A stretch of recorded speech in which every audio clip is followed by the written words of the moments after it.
Hey guys, I want to welcome you to the weekly Wednesday for the Financial Freedom newsletter, where every week, every Wednesday, we delve into something inspirational, motivational, something excerpt taken from the Financial Freedom weekly newsletter. Wherever you are, if you're listening on Spotify, on iTunes, Google, be sure to click the like, subscribe, share, comment. And without ado, let's get into the show. Hey guys, welcome to this week's podcast episode for the Financial Freedom Podcast. I'm your host, Dr. Christopher Liu. I'm always interested in the 4 types of freedom: time, financial, location, health freedom, and I'm always scouring the globe looking for entrepreneurs, people on the cutting edge, changing the world. So today we have Jeff Felten, and he's a email marketer for service-based business owners. So today he's going to be talking all about email marketing. I'll let him introduce himself and get on with it. So Jeff, welcome. Yeah, thanks for having me, Chris. It's an honor to be here. Yeah, I know we had connected through Podmatch, and which is a great service. And tell us more about yourself, your background, how you got started in email marketing. Yeah, so I guess to talk about where I got started with email marketing, we have to go way back a little bit. So right out of college back in 2011, I think, I helped start a coffee shop and did that for about 5 years. And that adventure actually led me to starting a coffee roasting company. So we had the coffee shop and the coffee roasting company. And it was with the coffee roasting company that we actually started to utilize email marketing and, kind of started to figure some things out with it, have fun, make a little bit of money. And so that's really where I learned. And I set it aside for a little bit and pursued a career as a copywriter, just kind of all in to, writing websites, writing ads, writing emails.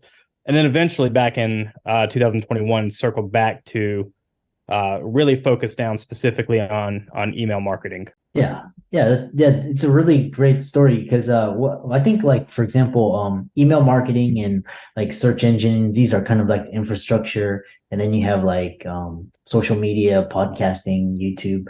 So tell people say email marketing is dead, or blogs are dead. All of this. Tell us the underrated benefits of email marketing. Yeah, so email marketing is in fact not dead. I think there's a big confusion with it. There are, as you mentioned, quite a few top of funnel channels that we call, which is where, people can really discover your brand, like social media, YouTube, search engine, that kind of stuff.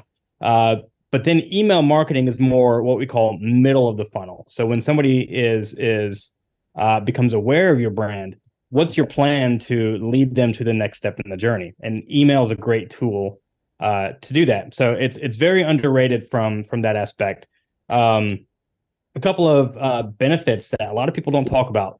Everyone wants to talk about the ROI of email marketing, and I mean rightfully so. If it doesn't make you money, you probably shouldn't do it, right? I want to make more money from email marketing, but my philosophy with email is to focus less on the quick sale, focus less on making money and ROI, focus more on building trust and establishing your credibility, building a reputation and a relationship with your subscribers. Those kinds of things lead to long-term ROI. They lead to brand loyalty. They lead to top of mind awareness by just showing up consistently. So those are a few things that I think, people don't talk about enough when it comes to email marketing. Yeah. I love that, this building trust and credibility, and because ultimately it's a direct relationship with you and your fan base, and so I love that.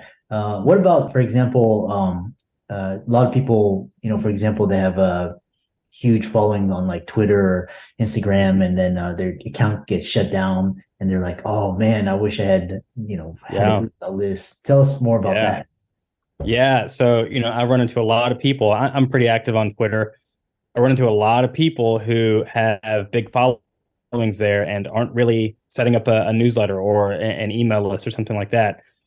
And I mean, essentially, if that's you, your following is in the hands of somebody like Elon Musk or Mark Zuckerberg or whoever owns these companies. They could theoretically snap their fingers and your audience is gone tomorrow. Or they could decide that they want to change the algorithm and only 5% of your 10,000, 20,000 followers actually see your posts. Where with the email, you actually own that list. You own that audience. You can download your email list into a CSV file and store it in a spreadsheet, and it's yours, right? But also, when you send an email, it lands in nearly 100% of the inboxes you send to, right? I think, a good deliverability rating is 97% or higher, right? So while not everybody opens your email, it lands in everybody's inbox. And maybe, a good open rate for a newsletter is 40 to 50%. So do the math. You have 10,000 newsletter subscribers versus 10,000 Instagram followers. How many, people are more likely to see your message? So you're absolutely right, Christopher. Yeah. Yeah. And for example, is there a way to, because you have the funnels, right? So is there a way to craft a sequence to get people in, and tell us more about crafting the email marketing funnel? Yeah, absolutely. Funny you should say that, right? Welcome sequences is really kind of my bread and butter. And a welcome sequence is exactly what it sounds like. It is a series of emails that when somebody, visits your website and opts in for a lead magnet, a checklist, or, takes a quiz or takes a free mini course that you have, whatever your lead magnet is, a welcome sequence is a series of emails that follows that download, that free value that you provided. And that series of emails is focused specifically on earning trust, establishing your credibility, adding more value, being helpful and generous, and then also positioning your offering as the next logical step in the journey. So yeah, when you talk about funnels, look, there are a lot of different kinds of funnels you can create. But the funnel that I really specialize in is that welcome sequence funnel. When somebody opts in for a free offer, and then what's our plan with them to get them to become a client or a loyal fan. Yeah. I love that. And it's what you gave a lot of good wisdom and great advice there. When the listeners are listening and they're like, so email marketing, I need to get started, or I need to incorporate that. What are some software platforms to help people grow their email list? Yeah, in terms of email marketing platforms, I mean, there's no shortage of them out there, right? I mean, you have MailChimp and ConvertKit and ActiveCampaign and HubSpot and Flowdesk, and all just, I mean, there's tons of them to choose from these days, right? Mm-hmm. And really, it just kind of boils down to choosing the right one. Boils down to what you need, right? I tend to go with ConvertKit a lot. I help my clients get set up in ConvertKit, and I really like that platform. It's pretty simple, intuitive, easy to use. It's just, it just kind of makes sense. The UX, UI. And so, but it's still powerful enough to do everything that I need, right? Then you have on the other side of the spectrum, you have something like ActiveCampaign or HubSpot, and you're going to pay more for those. You're going to get a lot more bells and whistles.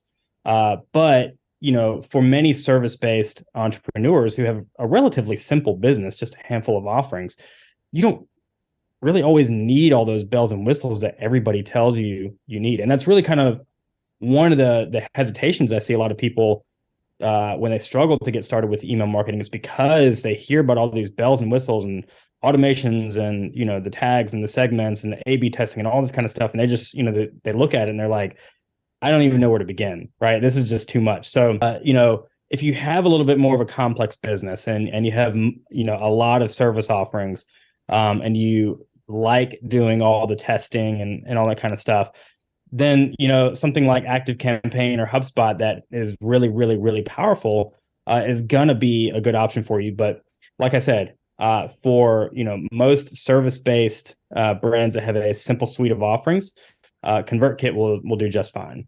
Yeah. And so what types of offers can you do through email marketing? Because, can it be just everything from information, or can you do like high ticket offers? Can you do courses? Tell us how to use email marketing and some of the examples that people are using. Yeah, I mean, you can use email marketing. Look, one of the things that I tell, a lot of my clients and I preach on social media is that email marketing is just a tool. You can use it for whatever you want. If you don't want to sell a single thing in email and you just want to focus on building trust and your reputation, like we talked about earlier, you could do that. You don't have to sell. You don't have to follow, some of the gimmicky things that you might see on the internet, or that give you some pause about whether or not to do it. That's another thing I see people, they look at their own inbox and they say, well, it's just so, filled up with junk and, everybody trying to sell me. And I just don't want to do that. I don't want to be like that. But the truth is you don't have to. You can do whatever you want. So, yes, you can sell a high ticket offering. You can sell a course. You can sell a digital product. There are different ways to go about doing each of those. And let's just take a high ticket offer, for example. More than likely, let's just be real. People aren't going to buy a high ticket offer from a click, right? Those usually require a phone call, just a little bit more familiarity. The sales cycle for those is longer. So, that changes the approach with email. The approach should be a little bit more about, establishing some of that trust and the credibility and reputation over the long term, being generous, being helpful, and then nudging them to scheduling a call to solve a problem, right? Where if you're selling, maybe a $10, $20 product, that might be a little bit more of an impulse buy, and you can, get away with being a little bit more direct about selling those. So the approach, varies wildly depending on what it is, but you can, like I said, you can do whatever it is you want. It's just a tool. One thing that people love about email marketing is the automation. You kind of had, this people opt in, you give them the free offer or whatnot, and then they give you your email. But you talk about this thing where some emails don't or can't be automated or don't scale. So tell us more about that idea. What do you mean the emails that can't be automated or don't scale? What do you mean? Or which emails can users automate and which ones can they not? That's a good question. I lean more toward just about anything can be automated. Should you automate it? That's up to you, right? For example, one of the things that I like to do with clients is to help them automate some of their onboarding and offboarding processes. I work with clients who, they're service-based business owners. A lot of times they're selling a high ticket offer, and, whether it's coaching or consulting. And so they already have an onboarding and hopefully an offboarding process. We're not, reinventing something there, but, I like to try to help them to use email marketing to automate that process. Essentially just to make sure that it happens. It's a customer experience play, right? The onboarding and offboarding is about making a great customer experience. And in my opinion, that's very good marketing. And it's often overlooked marketing. So, while sometimes we might, create a simple 3 or 4 email sequence to onboard a new client, I have some clients who don't want to automate that because there's a little bit more of a personal touch that they want to be able to include in those emails. Sometimes there's, customized information that needs to be in each email to where you can't really truly automate it. So what I'll encourage them instead to do is to create a swipe file, which is basically a template for that email, and just, store it in your Google Docs, your Google Drive, whatever.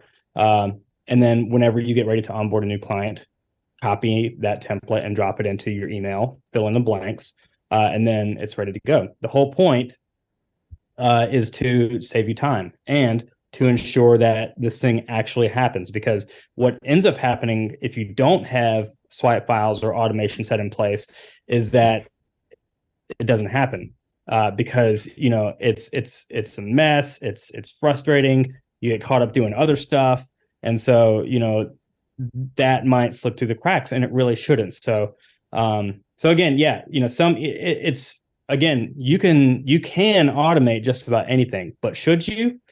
Not necessarily. Yeah, really good, great question. And as we come to the end of this interview, tell us in general some different or effective email marketing strategies, just kind of, broad picture, and how people can contact you and follow you. Yeah, sure. We'll start with the strategies. So again, welcome sequences is kind of my bread and butter. So, I'm a big believer that lead magnets followed by that series of emails called the welcome sequences is a great strategy. It's the best starting point. It's where, whenever I help somebody develop an overall strategy, that's where we start, the lead magnet and the welcome sequence. So that number one is in my opinion, the most effective strategy for a service-based business owner. The other great strategy for a service-based business owner is a newsletter, like a weekly newsletter. And the newsletters that are very, very powerful today are not like the newsletters that were very powerful 10, 15 years ago, right? 10, 15 years ago, a newsletter was like a company bulletin board. Here's what's happening in our company. Here's a word from our president. Here's a picture of our company picnic, right? Like those things, those are dead. But newsletters that are very helpful, that are geared toward the reader, that help the reader solve a specific problem or accomplish something specific. Those newsletters are extremely powerful nurture tools. They're powerful lead magnets. So that would be my second, the second strategy that I would recommend. The third thing, again, is I would use email to improve your customer experience. That's a big missed opportunity for marketers and business owners. A lot of marketing stops right at the point of purchase. When somebody becomes a customer, we don't market to them ever again. But it's actually easier and cheaper to get your customers to become repeat buyers or to get them to become loyal advocates of your brand than it is to get a cold browser on the internet to become a first-time customer. I'll let that sink in a little bit. So using email marketing, like I said, it's just a tool. So if you want to use it to improve your customer experience, that's a powerful marketing strategy that email can be used to do there. So is that clear? Does that make sense? Yeah. And how can people contact you, follow you, check out your website, reach out to you? Yeah, for sure. So you can find me on Twitter, Jeff Felten at Hey Jeff Felten. You can also find me on LinkedIn, Jeff Felten. I'm happy to connect with you, and I teach everything I know on social media. You could also find me. My website is got some helpful assets there. A free checklist that you can get. I send out a weekly newsletter called Humans Sending Emails, as well as a couple of templates and courses there for you that you can purchase. So head over to my website. There's a lot of resources to help you get started with email marketing there. Yeah. And for all the listeners out there, let's thank Jeff for coming onto the show, talking about email marketing, really important, different strategies, and be sure to reach out to him on all the social media channels. All of the resources will be in links and show notes. And with that, thanks so much for coming onto the show. Thanks for having me, Chris. It was an honor.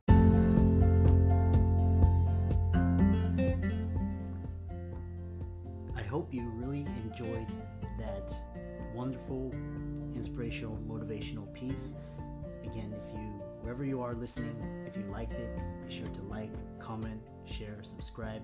We're on everywhere: Spotify, iTunes, Google, Amazon, Audible. And without much ado, be sure to thank this show's sponsors, and we'll see you next week.